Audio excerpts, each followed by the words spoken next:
Hello students, good morning everyone.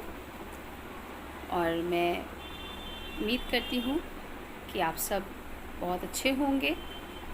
अपने घर में जिस तरह से आप ऑनलाइन क्लास अपनी अटेंड कर रहे हैं, मैं उम्मीद करती हूँ कि आप रेगुलर अटेंड कर रहे हैं।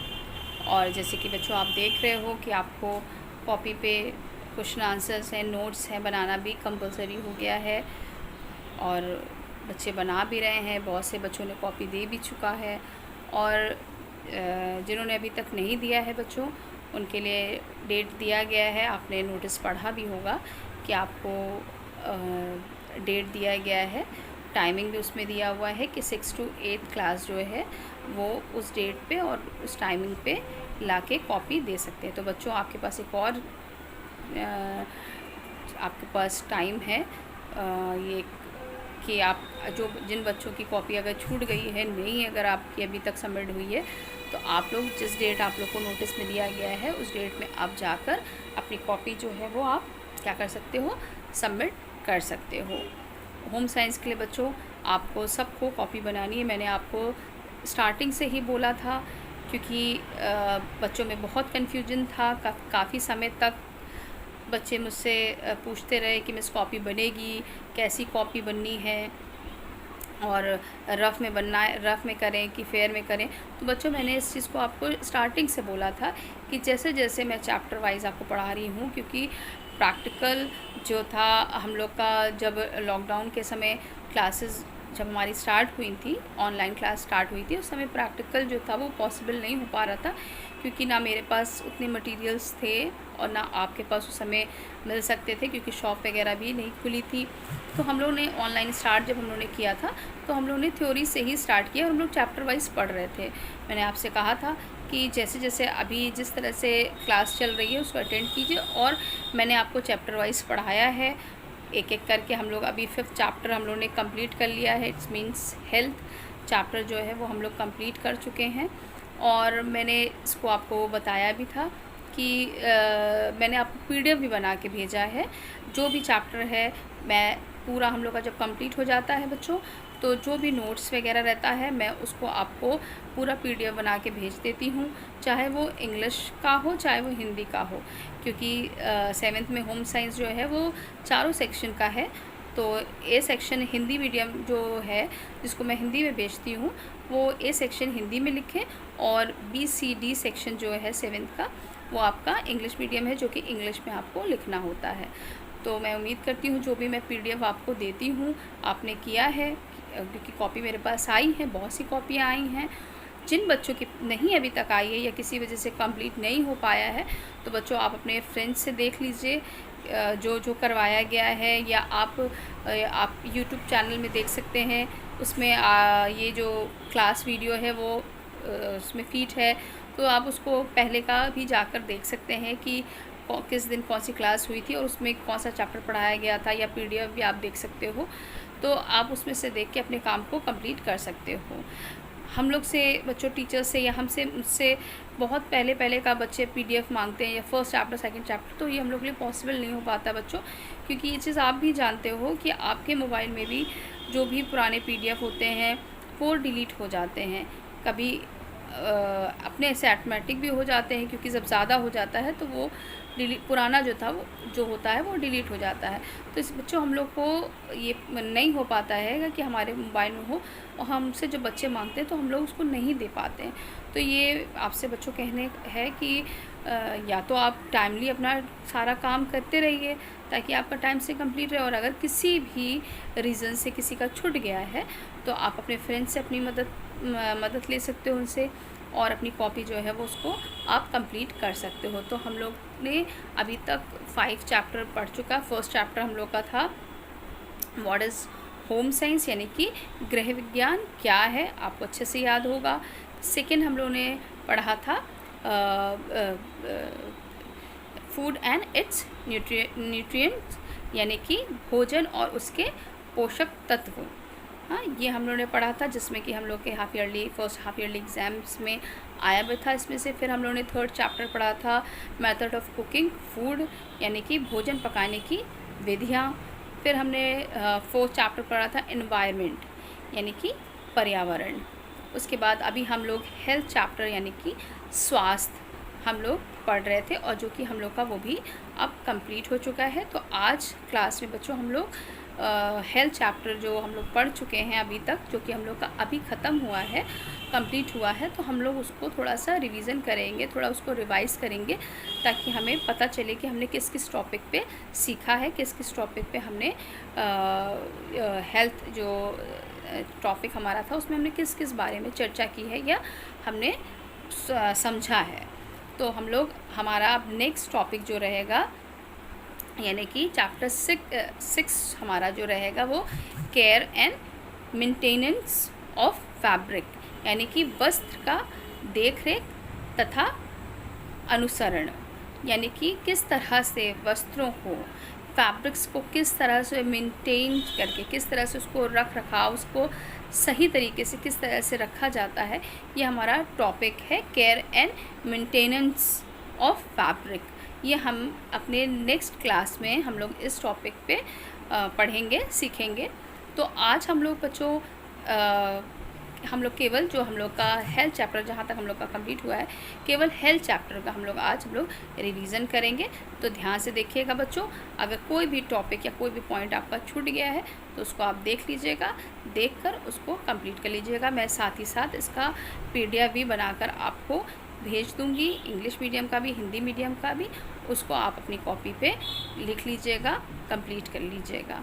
ओके स्टूडेंट्स, तो चलिए हम लोग स्टार्ट करते हैं आज की अपनी क्लास।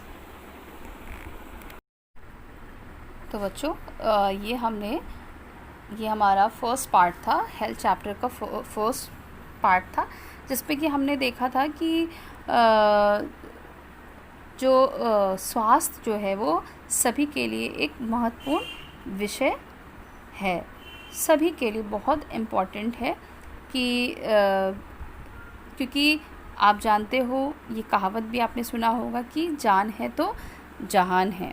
यानी कि अगर आपके पास सब कुछ अच्छा है, आपके पास पैसे हैं, आपके पास घर है, सब कुछ अच्छा है बच्चों, बट अगर आपकी अगर अच्छी हेल्थ नहीं है तो फिर सब कुछ क्या होता है, बेकार हो जाता है, बेकार लगने लगता है, क्योंकि सारी चीज़ का जो संबंध है वो एक अच्छे स्वास्थ्य से होता है। तो हमें जैसे कि मैंने आपको एग्जाम्पल में बताया था कि एक वो बच्चा जो पूरी तरह से अपने, चाहे वो फिज़िकल हो चाहे मेंटल हो, पूरी तरह से वो हेल्दी है, स्वस्थ है, और एक बच्चा जो कि अपने शरीर से स्वस्थ नहीं है, फिज़िकली वो फिट नहीं है, तो उस बच्चे और उस बच्चे में कितना अंतर हो जाएगा। वो दोनों बच्चे अगर एक ही क्लास में बैठे हैं तो एक वो बच्चा जो पूरी तरह से अपने आप को हेल्दी यानी कि स्वस्थ महसूस कर रहा है, उस बच्चे का मन आप देखेंगे कि हर चीज़ में लगता है, चाहे वो पढ़ना हो, चाहे वो खेलना हो, चाहे अदर एक्टिविटीज़ में, हर चीज़ में उस बच्चे का मन जो है वो लगता है।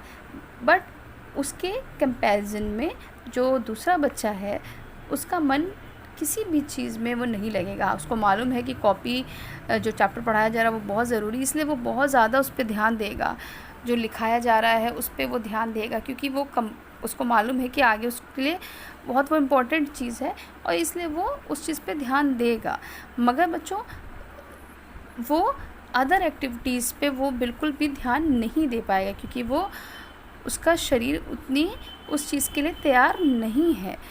तो इसलिए हेल्थ को, अच्छे स्वास्थ्य को कितना इम्पोर्टेंट बताया गया है।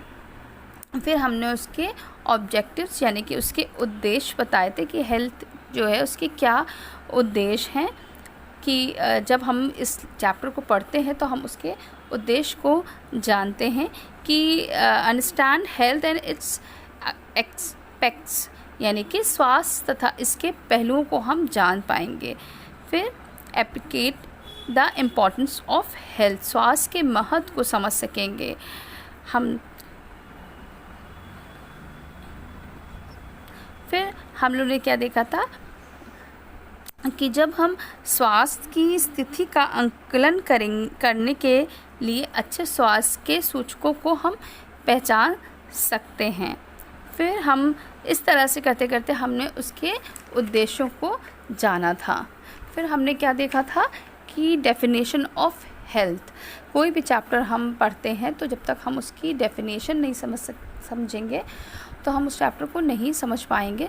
तो हमने उसके हेल्थ की डेफिनेशन यानी कि स्वास्थ्य की परिभाषा जो है वो हमने बताई थी कि according to World Health Organization WHO, health is a state of complete physical, mental and social well-being and not merely the absence of diseases.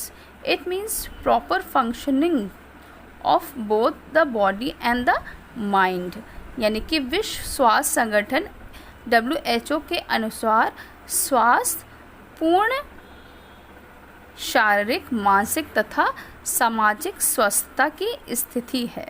मैंने बताया ना कि जो हेल्थ है, अच्छा स्वास्थ्य जो है वो किस किस चीज़ को प्रभावित करता है, किस किस चीज़ से रिलेटेड है, आपका फिज़िकल, मेंटल एंड सोशल, शारीरिक, मानसिक और सामाजिक तीनों स्थिति से संबंध रखता है और न कि केवल रोगों की अनुपस्थिति है, अर्थात शरीर तथा मानसिक दोनों की सुचारू कार्य प्रणाली भी।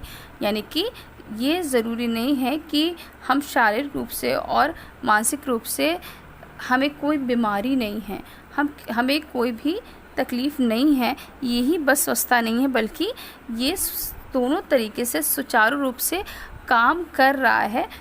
इसको स्वस्थता कहा या अच्छा health, physical health, mental health, social health जो है कहा जाएगा। ठीक है बच्चों, हम ये नहीं कह सकते कि मेरे शरीर में कोई बीमारी नहीं है मगर हम काम नहीं कर पाते हैं। हाँ, हम दिमाग रूप से, हमारे दिमागी रूप से अगर देखा जाए, मेंटल स्टेट हमारा देखा जाए तो हम किसी भी तरह से कोई भी डिज़ीज़ या कोई भी बीमारी से हम ग्रस्त नहीं हैं, मगर हमारा दिमाग चलता नहीं है, हम दिमाग लगा के काम नहीं कर पाते हैं। यानी कि कहीं ना कहीं आपके अंदर कमी है ना, तभी वो प्रॉपर वे में काम नहीं कर रहा है। तो ज़रूरी नहीं है कि बीमारी हमारे शरीर में नहीं है, हमारे दिमाग में नहीं है तो हम स्वस्थ हो गए, बल्कि स्वस्थता का क्या परिभाषा है कि हम स्वस्थ ही नहीं है, बल्कि हमारा जो शरीर है सामाजिक रूप से, चाहे शारीरिक रूप से, चाहे मानसिक रूप से सही तरीके से उसका सुचारू रूप से कार्य प्रणाली, यानी कि सही तरीके से एक proper functioning of both the body of the mind, पूरी दोनों अच्छी तरह से हमारा शरीर और दिमाग काम कर रहा है, यही हेल्थ कहलाता है। फिर हम लोग ने उसको हमने इसको बनाया था मेंटल और सोशल, इस तरह से एक फिगर टाइप बनाया था जिसमें हमने ये देखा है कि एक तरफ मेंटल, एक तरफ सोशल और physical health triangle showing 3 dimension of health. हमने 3 साइन इसके बनाए थे, ट्रायंगल बनाया था और उसमें हमने 3 शो किया था, तीनों अपनी स्टेटस को या स्टेट को कि मेंटल, सोशल एंड फिज़िकल। और उसके बाद हमने ये देखा था कि क्या साइन है हमारा एक गुड हेल्थ का, क्या साइन है, ये हमने देखा था। फिर हमने उसमें सबसे पहले फ़िज़िकल हेल्थ देखा था कि फ़िज़िकल हेल्थ का क्या क्या साइन है। when you are in good physical health you are energetic and alert। हमने क्या देखा था कि अगर हम सही तरीके से शारीरिक रूप से क्या है स्वस्थ हैं तो हम क्या करते हैं, एनर्जेटिक, ऊर्जा से भरे रहते हैं और हमेशा सतर्क रहते हैं ना। हिंदी में हमने इस चीज़ को देखा था कि जब हम शारीरिक रूप से सही होते हैं तो हम ऊर्जा से भरे रहते हैं और हर समय हमेशा हम सतर्क होते हैं। इसी तरह से हमने देखा था उसका B part, sign of good mental health. If you have good mental health you shall have control over your emotions. यदि आपका मानसिक स्वास्थ्य अच्छा है तो आपकी भावनाओं पर नियंत्रण रहता है। मैंने इसको बहुत डीपली डिटेल में अच्छे से समझाया था कि अगर हम किस तरह से, जब हमारा मानसिक स्वास्थ्य अच्छा होता है तो हम अपनी इमोशंस को किस तरह से कंट्रोल कर पाते हैं, हाँ कर लेते हैं ना, क्योंकि हमारे अपने कंट्रोल में है, हमारा दिमाग पूरी तरह से सही है। और हम जैसे सिचुएशन हमारे सामने आती है, हम अपने दिमाग को, अपने मेंटल हेल्थ जो है, जो हमारा स्टेटस है, उसको उसी के अकॉर्डिंग क्या करते हैं, इस्तेमाल करते हैं, अपने इमोशंस को कंट्रोल कर लेते हैं। अब हमारे अंदर वो पावर होती है कि हम अपने मानसिक स्वास्थ्य को क्या करते हैं, कंट्रोल कर लेते हैं, नियंत्रण कर लेते हैं। तो ये हमने इस चीज़ को देखा था। फिर सी पार्ट हमने इसका देखा था, sign of good social health. If you have good social health, you shall have a positive attitude towards life, get along well with others। यदि हमारा आपका सामाजिक स्वास्थ्य अच्छा है तो आप जीवन के प्रति सकारात्मक दृष्टिकोण रखते हैं, दूसरों के साथ अच्छा व्यवहार रखते हैं, मोहक व्यक्तित्व रखते हैं। मतलब अगर हमारा ये भी हमारे स्वास्थ्य से रिलेटेड है बच्चों। हम अगर अपने शरीर और दिमाग की बात करते हैं तो ये लगता है कि ये हमारा शरीर है या हमारा दिमाग है, तो चलो ये हमारी बात हो रही है कि हम स्वस्थ हैं कि नहीं। बट सोशल, सामाजिक रूप से भी हमें स्वस्थ होना हमारे स्वास्थ्य की एक साइन है। ये हम सामाजिक रूप से अगर सही हैं, स्वस्थ हैं, तो क्या होगा, हम एक सकारात्मक यानी कि एक पॉजिटिव एटीट्यूड रखते हैं, सकारात्मक दृष्टिकोण हमारा रहता है। और उसके साथ ही साथ दूसरों के साथ हमारा एक अच्छा व्यवहार बना रहता है कि हम दूसरों के साथ अच्छा व्यवहार करते हैं। हम एक सामाजिक प्राणी हैं बच्चों, हम सब इस चीज़ को जानते हैं, हम इस समाज में रहते हैं। और हमें केवल अगर ये कहा जाए कि केवल हम अपने बारे में सोचें, केवल हम अपने बारे में जिएं और अपने ही उसमें रहें, तो ये पॉसिबल नहीं हो सकता है, क्योंकि हमें सबके उससे चलना होता है, क्योंकि हम एक समाज में रहते हैं और उसके तौर तरीके हमें मानने होते हैं। चाहे हम जॉब की बात करें या हम घर की बात करें या किसी भी तरह की बात करें, तो जो रूल रेगुलेशन बनाए जाते हैं हमें उसके अकॉर्डिंग करना होता है। अगर घर है तो हम अभी बच्चे हैं तो हमें अपने पेरेंट्स के अकॉर्डिंग काम करना होता है। उन्होंने कुछ नियम, कुछ रूल रेगुलेशन बनाए होंगे कि भाई इतने समय बेटा उठना है, इतने समय आप पढ़ाई कर लो, इतने घंटे पढ़ाई कर लो, इतने घंटे खेल लो, सब कुछ पेरेंट्स बोलते हैं ना, तो हमें क्या होता है, हमें करना होता है। उसी तरह से हम जॉब की बात करें तो हमारे जो भी हमारे ऊपर जो हमारे जो भी अधिकारी है, जो भी हमारे ऊपर अधिकार रखते हैं, जो भी हम जिनके अंडर में हम काम करते हैं, वो जो भी रूल रेगुलेशन, किसी भी फील्ड की बात किया जाए, किसी भी जॉब में, तो जो भी होता है वो जो भी हेड हैं, जो भी अपना आपका रूल रेगुलेशन बनाएंगे, तो हमें क्या होता है, उसके अकॉर्डिंग काम करना होता है। ठीक है। उसी तरह से हम अगर किसी भी चीज़ की हम बात करते हैं, हम अगर बाज़ार मार्केट की बात करते हैं, तो हम ये नहीं है कि बाहर अपनी मर्ज़ी से जाते हैं, ठीक है, हम अपनी मर्ज़ी से जाते हैं, मगर उसमें भी कुछ रूल होते हैं। इतने टाइम दुकान खुलेगी, इतने टाइम नहीं खुलेगी। शॉप्स, हाँ शॉप्स का भी टाइम है ना, इस दिन बंद रहती है, इस दिन खुलती है, इतने टाइम खुलेगी, इतने टाइम बंद होगी, तो वो भी एक रूल के उससे चलते हैं ना, तो हमें उस सबको मानना होता है ना। ये नहीं कि हमें 12 बजे रात में अगर मन कर रहा है कि हमें शॉप से ही ख़रीदना, तो हम जाएंगे और शॉप हमें खुली मिल जाएगी, होता है नहीं ना। तो इसी तरह से हमें हर एक जन के अकॉर्डिंग, समाज में हम रह रहे हैं, सोशल उसमें रह रहे हैं, तो हमें सोशल हेल्थ भी हमारे लिए बहुत ज़रूरी, सामाजिक स्वास्थ्य भी हमारे लिए ज़रूरी है। जब हम सामाजिक रूप से स्वस्थ होते हैं तो हमें एक सकारात्मक, एक पॉजिटिव एटीट्यूड हम रखते हैं और उसके साथ दूसरों के साथ अच्छा व्यवहार रखते हैं। ये तो हमने ये तीनों स्टेटस की बात करी। अब हम उसके बाद हमने देखा था व्यक्तिगत स्वास्थ्य को प्रभावित करने वाले कारक, यानी कि फैक्टर्स अफेक्टिंग पर्सनल हेल्थ, ये हमने देखा था। उसमें हमने देखा था, सबसे ए पॉइंट हमारा था बैलेंस डाइट यानी कि संतुलित आहार।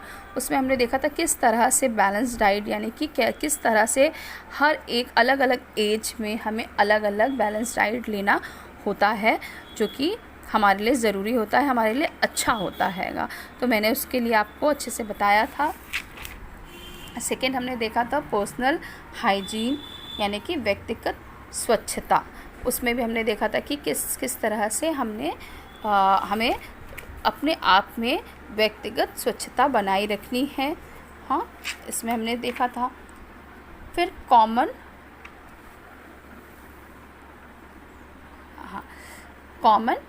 प्रैक्टिस टू रिमेन हेल्दी, स्वस्थ रहने की स्वाभाविक क्रियाएं। ये भी हमने देखा था कि क्या क्या पॉइंट्स हैं जो कि हमारे रेगुलर उसमें जो हम समान क्रियाएं करते रहते हैं। रेगुलर टॉयलेट हैबिट, नियमित रूप से शौच की आदत हमें बनानी है। फिर वॉशिंग हैंड बिफोर ईटिंग, भोजन के बाद ही हाथ नहीं धोना है, बल्कि भोजन से पूर्व पहले भी हमें हाथों को धोना है। फिर bathing regularly and wearing clean cloth, नियमित रूप से स्नान करना तथा साफ कपड़ों को पहनना, ये हमने देखा था।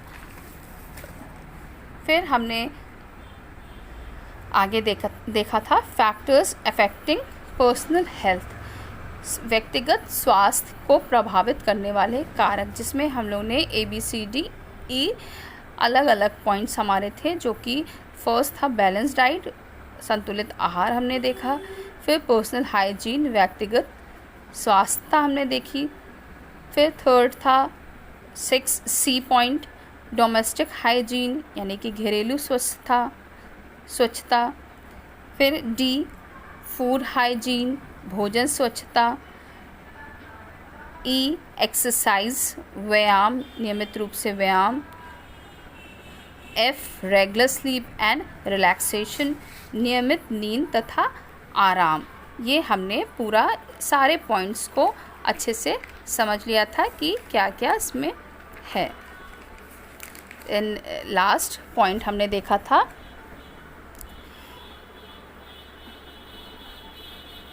इम्यूनलाइजेशन यानी कि टीकाकरण, प्रोटेक्शंस अगेंस्ट क्रिएटिन कम्युनिकेबल्स डिजीज़ेस, कुछ संक्रामक रोगों से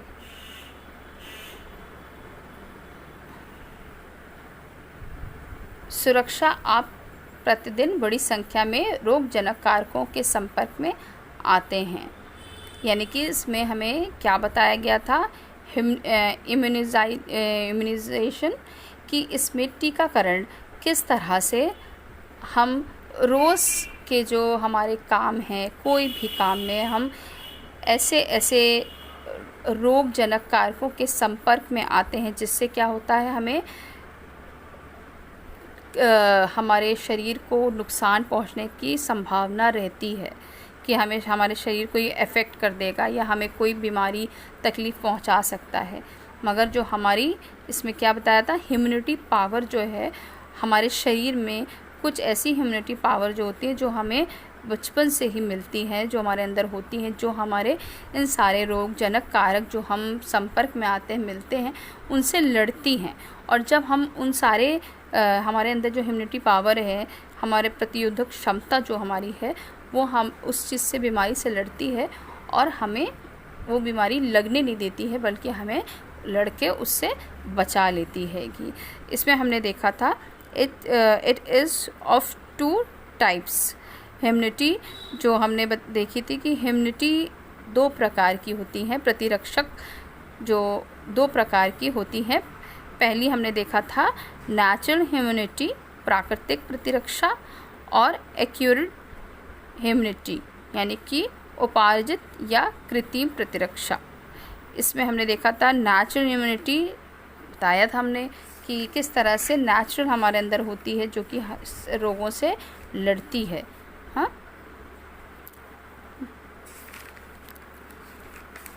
फिर एक्यूरेट इम्यूनिटी, किस तरह से हम अपने किन किन चीज़ों से किस तरह से हम अपनी इम्यूनिटी को बना सकते हैं। कुछ इम्यूनिटी पावर्स जो होते हैं वो हमारे अंदर खुद के होते हैं, और कुछ जो होते हैं वो हम अपने शरीर में बनाते हैं ताकि हमारा शरीर स्वस्थ रहे और बीमारियों से लड़ने की ताकत हमारे शरीर में रहे। अगर हम हमारा शरीर अंदर से सही नहीं, इम्यूनिटी पावर नहीं, इस समय आप बच्चों देख रहे हो कि वायरस कितनी बुरी तरह से फैला हुआ है, और उसमें जिनका भी इम्यूनिटी पावर अच्छा है तो वो इस समय तक इस बीमारी से बचे हुए हैं, क्योंकि उनके अंदर वो क्षमता है कि हो सकता है वो उस वायरस में या उस इन्फेक्शन के संपर्क में आ रहे हों, मगर उनके अंदर वो इम्यूनिटी पावर है, वो प्रतिरोधक क्षमता उनके अंदर है कि वो शरीर उनका उस बीमारी से लड़ रहा है और वो उन्हें सुरक्षित बचा ले रहा है। इसी तरह से बहुत से लोगों का ऐसा शरीर होता है जो कि कमज़ोर पड़ जाता है, इम्यूनिटी पावर उनका कम होता है और वो उनकी जो क्षमता होती है वो लड़ नहीं पाती है बीमारियों से, और इस तरह से वो बीमारी से ग्रस्त हो जा रहे हैं। तो ये बच्चों हम लोग ने ये टॉपिक हम लोग ने हेल्थ जो है हम लोग का कंप्लीट हो गया था, और मैं उम्मीद करती हूँ कि आप सबको ये टॉपिक ये लेसन अच्छे से समझ में आ गया होगा। अब हम लोग नेक्स्ट, जैसे कि मैंने आपको बताया था अभी कि हम लोग नेक्स्ट 6 चैप्टर जो हमारा है care and maintenance of fabric, यानी कि वस्त्र की देख रेख तथा अनुरक्षण हम लोग सीखेंगे, देखेंगे। और इसका बच्चों हम PDF आपको शॉर्ट स्क्रीन जो है उससे करके PDF बना के मैं आपको दे दूँगी। हैंड राइटिंग से इसलिए मैं नहीं दूँगी, मैं उसको आपको बुक से ही करके दे दूँगी, आप समझ जाइएगा।